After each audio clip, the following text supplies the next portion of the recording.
Hey guys, I wanted to come in and share because I saw recently something from one of my Phoenix members, who's also part of my free Facebook group, Widowed Solo Parenting.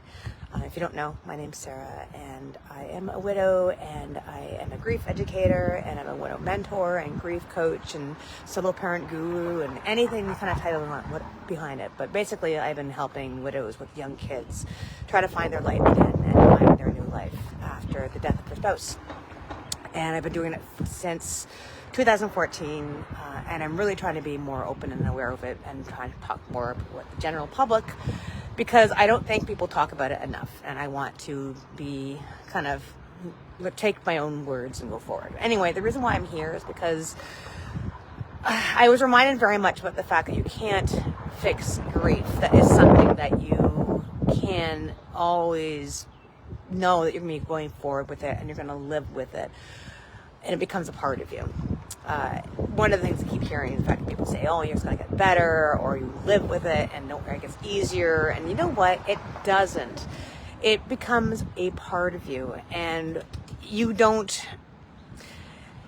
It's literally what you're doing is that you're taking a part of your identity, which has died literally and figuratively, emotionally, mentally, spiritually, everything dies with them, including yourself, including your own identity. And it doesn't become easier because you're trying to learn how to flake off that old skin and figure out who that old new you is.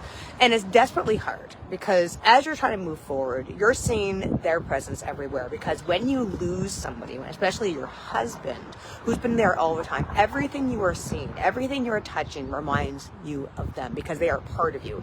They are dead, yet they're still here and alive, but not here in this really weird space. The idea of you can go down to the coffee shop and you're like, oh, I'm going to get this coffee for them because they like it with 2 creams and 5 sugars, and wait a minute, I can't because they're not there anymore, and wait a minute, what do I want now? And I can't even put sugar in my coffee anymore because it reminds me of them.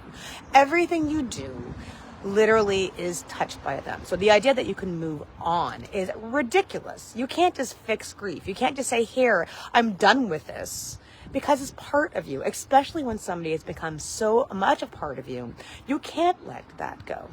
But what you do learn, what you do become, is something entirely different. And one of the metaphors I use is the idea of a butterfly.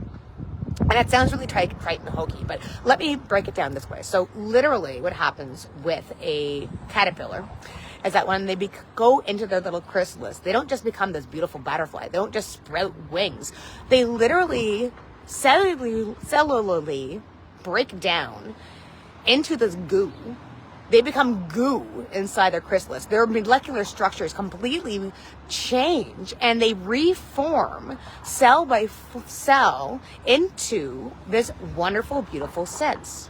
This beautiful new identity, which is a butterfly, which has aspects of the old identity, but become new and beautiful and amazing and more than they could become before. So that being said, it's almost like this paradox. Yes, you are going to live with death. Yes, you are going to live with them with you always. And you're going to break down who you were. And that is such a hard thing to do. But you can do it. And every widow does do it. And you're going to become this wonderful beacon of light and hope and everything that comes with it. But it takes time to break that down and figure out who you are now. So this is my calling to you. My calling, and I passionately am here, is to help you live with grief. Not just to have, not moving on, but moving forward. Figuring out who your new identity. Figuring out where that beacon of light is and blowing on those sparks and helping them figure out what cellular, molecular structure you're becoming part of, what your new skin is, and how you can live with grief and walk with grief and know that you don't ever have to leave them behind. They don't ever have to leave you behind because they're there with you. And it sounds so trite and sounds so ridiculously easy, but it's so ridiculously hard. And it's this wonderful paradox. But you know what? I get it. And I would love to be able to invite you in, whether you're still newly grieving or whether you're 2 years in. I have something to help you.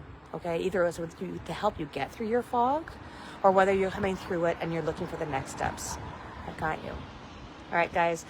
Have a happy Friday, and I'll see you on the flip side. Well, on Monday at least. Survive the weekend. Bye.